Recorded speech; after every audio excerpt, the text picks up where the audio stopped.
Di Indonesia memang dia ada legasi semasa yang cukup kuat dan kita dapat lihat para pemimpin Indonesia semenjak dahulu sampai ke hari ini dan saya kira selama-lamanya akan berucap dalam bahasa Indonesia di Perhimpunan Pertubuhan Bangsa-Bangsa Bersatu.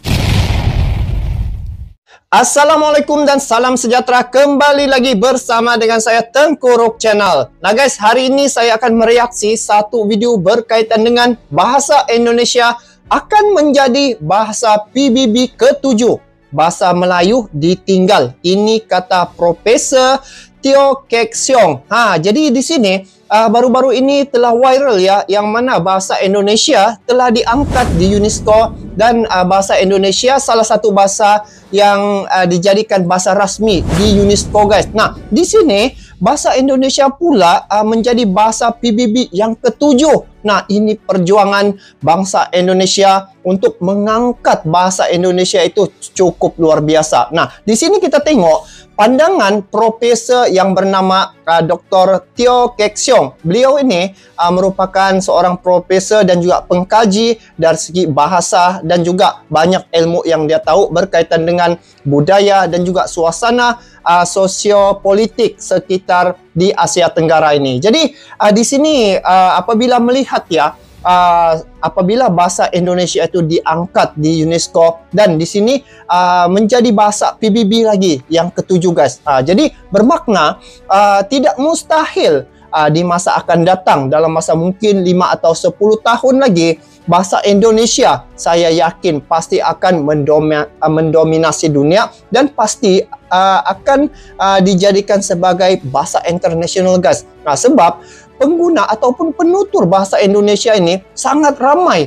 dan semalam saya tengok ya, ada sekitar 42 universitas ya di negara-negara selain daripada di Indonesia yang ada di dunia ini, mereka juga turut mempelajari bahasa Indonesia dan dijadikan sebagai subjek ya yang diajar di universitas mereka. Nah, jadi kalau sebelum ini tengah dibincangkan isu bahasa Indonesia itu menjadi bahasa resmi UNESCO, kita dengar pula di sini penjelasan daripada Profesor Dr. Teo Kek Siong yang mana bahasa Indonesia pula menjadi bahasa PBB yang ke-7.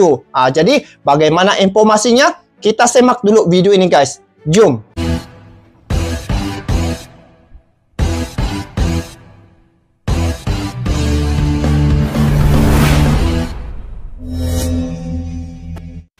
Ya, Perdana Menteri kita berucap dalam bahasa Inggeris, sedangkan Presiden Indonesia berucap dalam bahasa Indonesia. Jadi ya betul juga ya guys. Malang sekali lah kalau kita ditinggalkan dalam hal ini. Oh, ini gawat nih guys, gawat nih. Walaupun terdapat fakta menyatakan bahawa penutur bahasa Melayu dianggarkan berjumlah 300 juta dan bahasa Melayu adalah antara bahasa paling ramai penutur di dunia, walaupun belum lagi ada sambutan hari yang khusus untuk bahasa Melayu pada peringkat dunia UNESCO, sebagaimana bahasa lain seperti bahasa Arab, Perancis dan juga Mandarin. Jadi apa pandangan daripada Prof, Doktor dan juga Saudara Hanapi tentang perkara ini? Di sini saya mau sedikit komen ya. Bahasa Melayu dan bahasa Indonesia, mungkin pahaman yang wanita ini bahasa Indonesia itu adalah bahasa Melayu, tetapi kalau dari sudut pandangan orang Indonesia, bahasa Indonesia adalah bahasa Indonesia, bahasa Melayu is bahasa Melayu. Jadi walaupun terdapat perkataan sama ya pada bahasa Indonesia dan bahasa Malaysia, tetapi maksud itu ada perbezaan juga ya guys. Macam lah kalau di Malaysia, perkataan yang sama yang saya selalu ingat ya, yaitu percuma. Itu contoh salah satu perkataan yang saya ingat, percuma. Di Indonesia ada juga perkataan percuma, di Malaysia juga ada perkataan percuma. Cuma maksud dia berbeza guys. Kalau percuma di Malaysia maksudnya gratis, tetapi di Indonesia percuma itu maksudnya sia-sia. Jadi itulah perkataan. Tetapi asal muasal yang saya tahu lah, bahasa Indonesia, bahasa Melayu ini dia daripada satu rumpun yang sama. Cuma di Indonesia dia ada satu inovasi ya ataupun revolusi bahasa itu. Tetapi Melayu dia masih menggunakan bahasa yang kekal itu. Jadi itu yang mungkin dimaksudkan oleh wanita ini, yang mana yang penutur 300 juta dia bilang itu. Begitulah mungkin maksudnya. Tetapi minggu lepas sudah diangkat ya bahasa Indonesia di UNESCO lagi. Kalau dia katakan tadi tidak ada pengiktirafan daripada UNESCO, tetapi di sini bahasa Indonesia itu telah diangkat ya di UNESCO dan menjadi bahasa resmi UNESCO. Jadi menarik info untuk kali ini guys. Kita dengar penjelasan daripada Profesor Dr. Teo Kok Siong nih. Jom. Prof? Ya, tentang sambutan terhadap bahasa Melayu di peringkat dunia, ya khususnya di UNESCO itu. Dalam hal ini, ya Indonesia berhasrat untuk menjadikan bahasa Indonesia itu bahasa bangsa-bangsa bersatu, bahasa pertubuhan bangsa-bangsa bersatu yang ketujuh. Setakat ini 6 bahasa telah diangkat menjadi bahasa-bahasa pertubuhan bangsa-bangsa bersatu seperti yang disebutkan oleh Hani tadi. Dan Indonesia berhasrat pada tahun 2045, tak lama lagi, dalam 40 tahun lagi, Indonesia mahu merealisasikan bahasa Indonesia itu sebagai bahasa ketujuh untuk pertubuhan bangsa-bangsa bersatu. Nah guys, kalau itu yang rencana Indonesia 2040, tetapi satu pencapaian yang kira sangat baiklah apabila baru-baru ini bahasa Indonesia itu telah diangkat di UNESCO. Jadi ini satu langkah yang telah dilakukan ya oleh Indonesia untuk mengangkat bahasa itu ke PBB. Tetapi bagi saya yang dikatakan 7, sekarang ini kalau di UNESCO ada 10 bahasa yang digunakan ya resmi bahasa UNESCO itu, antaranya adalah Indonesia. Nah, jadi bila melihat pernyataan ini, saya tengok gerak yang dilakukan oleh Indonesia sangat drastik. Jadi tengok hasilnya, apabila melakukan usaha itu dengan gigi, hasilnya sudah kelihatan. Jadi inilah yang perlu diambil perhatian. Kalau di Malaysia, kerajaan Malaysia harus mengambil perhatian terhadap bahasa Melayu itu supaya tidak ketinggalan begitu. Sebab kalau di Malaysia guys, bercampur sudah ya guys. Dia punya bahasa-bahasa apatah lagi kalau di kawasan-kawasan bandar begitu. Ini cukup menyedihkan lah guys. Tapi kita dengar dulu ini pandangan Profesor nih guys. Bagus dia punya pandangan nih. Dari satu segi, ia bagus sekali lah. Tetapi mereka menegaskan,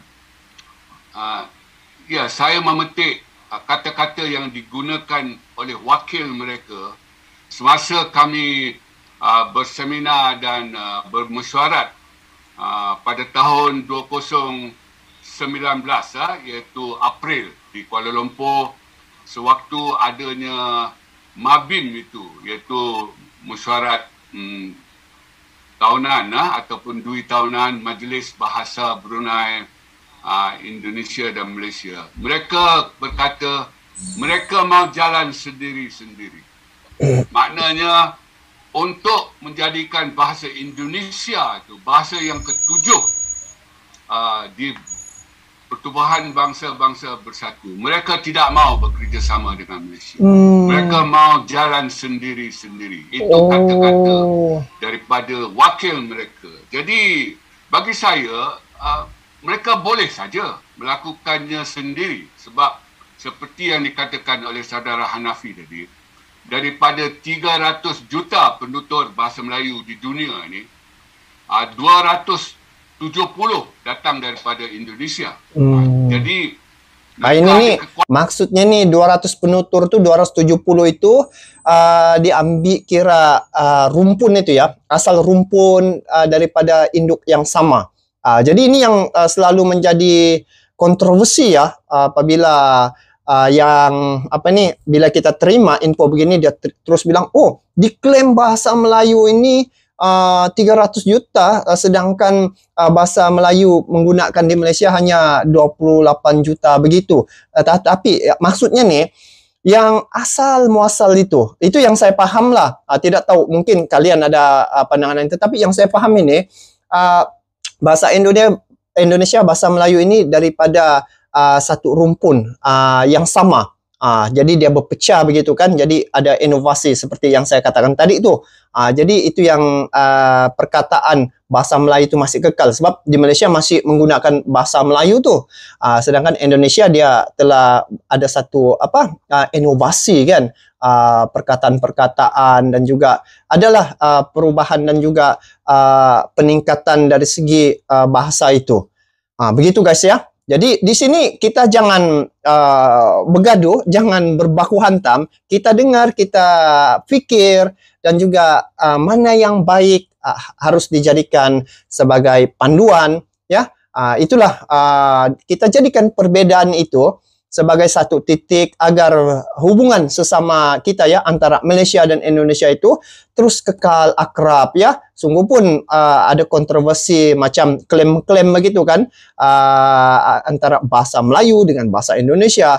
Tapi kita sebagai yang pendengar ini, biarlah kita berpikiran waras, kita terima, dan juga kita punya keputusan, masing-masing kita punya keputusan. Dan apa yang paling penting, kita ambil mana yang baik, jadikan panduan begitu. Jadi Indonesia telah membuktikan dan telah terbukti pun bahwa diangkatnya bahasa Indonesia itu sehingga ke peringkat UNESCO, dan telah diiktiraf, diangkat martabatnya, diiktiraf menjadi bahasa rasmi. Dan ini perjuangan Indonesia untuk menjadi bahasa PBB ini dalam proses sudah sekarang ini. Jadi perlu dijadikan contoh Indonesia punya momentum itu, dia punya gerak kerja itu, usahanya itu yang gigih, bukan sekadar omong kosong begitu, tetapi melakukan dengan fizikal, dengan tindakan. Nah begitu. Sedikit lagi guys, kita dengar. Kekuatan di situ. Yang kedua, mereka ada legasi budaya semasa. Kita tidak ada. Tengok. Dan kalaulah betul bahasa Melayu itu nak diangkat menjadi bahasa penting di dunia, pasti mereka yang nak mengangkat itu akan ke Malaysia untuk memastikan kedudukan bahasa Melayu di Malaysia. Jadi mereka pasti akan mendapati ia melekut di tepi gantang di Malaysia. Ia tidak ada legasi semasa. Di Indonesia memang ia ada legasi semasa yang cukup kuat, dan kita dapat lihat para pemimpin Indonesia semenjak dahulu sampai ke hari ini, dan saya kira selama-lamanya akan berucap dalam bahasa Indonesia. Betul. Di Perhimpunan Pertubuhan Bangsa-Bangsa Bersatu. Macam Pak Jokowi, dia berucap dalam bahasa Indonesia di PBB, di mana-mana lah pertemuan-pertemuan kepala-kepala negara, bahasa Indonesia itu mesti dia pakai. Tetapi ialah orang kata, bagi saya lah, kalau saya sendiri mengamati ya, berat ditelan mati, ditelan pahit dibuang sayang. Begitulah yang berlaku kalau di Malaysia nih guys. Bukan saya merendahkan, cuma apa yang saya nampak situasi di Malaysia ini sangat, dari segi penggunaan bahasa itu ya, kalian datang ke Malaysia, ke Kuala Lumpur ataupun ke mana-mana tempat lah kan, bahasa itu kalian boleh nilai sendiri lah macam penggunaan tu. Tetapi kalau macam mungkin di kampung ya, masih lagi bahasa Melayu tu masih dijaga ya. Tapi ialah itulah perubahan semasa dengan media sosial, dengan viral itulah kita pun sukar untuk mengatakan perkara ini. Tetapi yang jelas sekali apa yang saya nampak, bagaimana Indonesia mengangkat bahasanya itu, usaha kerja kerasnya itu, yang selain menyuarakan tetapi disertakan dengan tindakan. Sedikit lagi kita dengar. Saya rasa tertarik dengan informasi ini. Saya kira 2-3 minggu ataupun beberapa hari yang lepas ada perhimpunan ini. Ya, Perdana Menteri kita berucap dalam bahasa Inggeris, sedangkan Presiden Indonesia berucap dalam bahasa Indonesia. Jadi saya kira malang sekali lah kalau kita ditinggalkan dalam hal ini. Sebab kita bekerjasama dengan Indonesia untuk membina bahasa Melayu di peringkat rantauan ini. Sehingga kan kita sanggup mengorbankan bertanda. Kalau dahulu kita yang tua-tua ni untuk mengeja semak dengan semak tu, ejaannya lain. Kalau semak belukar tu, tu ada tanda di atas itu. Semak I-nya tak ada apa-apa. Jadi itulah ejaan kita guna pakai. Ejaan Zabah sebelum kita lancarkan yang baru bersama-sama dengan Indonesia ni pada tahun 72. Kita korbankan yang itu. Dan sekarang mereka nak tinggalkan kita. Saya cukup rasa tak patut lah dalam hal ini. Jadi itu respon saya lah. Terima kasih. Jadi begitulah ya. Pandangan profesor ya, dia di UKM ni, Universiti Kebangsaan Malaysia. Jadi apabila melihat perkara ini ya, sebelum itu dalam hal ini kita ambil mana yang baik dijadikan sebagai panduan ya. Jadi di sini apa yang saya nampak ya, Indonesia apabila bahasanya itu diangkat, jadi ini satu kredit bagi Indonesia untuk kekuatan Indonesia mengangkat lagi, membawa ke peringkat PBB lagi. Dan bila melihat penutur bahasa Indonesia ni, dia serata dunia ya guys. Dan apa yang saya nampak, apabila warga Indonesia yang berhijrah ke luar negara, bekerja di negara-negara seperti Arab Saudi, lepas tu di Korea dan juga ke serata dunia, mereka mengekalkan bahasa mereka itu, membawa bahasa mereka itu, mengajar bahasa mereka itu walau kemana mereka pergi, dan seiring dengan budaya Indonesia itu. Jadi itulah magnet kekuatan bahasa Indonesia ini mudah untuk disebarluaskan. Jadi bila nampak daripada praktikalnya itu, Indonesia memang telah mendahului. Kalau saya sendiri melihat itu, Indonesia telah mendahului ya. Dia punya gerak kerja dan juga usaha itu. Jadi bagi saya, kalaupun Indonesia diangkat bahasa itu menjadi bahasa PBB dan juga di UNESCO menjadi bahasa resmi ya, bagi saya itu satu pencapaian lah bagi Indonesia dan juga satu kejayaan Indonesia untuk memperkuatkan lagi budaya Indonesia, memperkenalkan lagi budaya Indonesia, serta mengangkat bahasa itu ke serata dunia. Dan dari segi penggunaan bahasa dan kefahaman ya, saya sendiri akui saya memahami bahasa Indonesia itu hampir 90%. Dan kalau berkata ataupun berbicara berkaitan dengan bahasa Indonesia itu boleh mewujudkan komunikasi dua hala.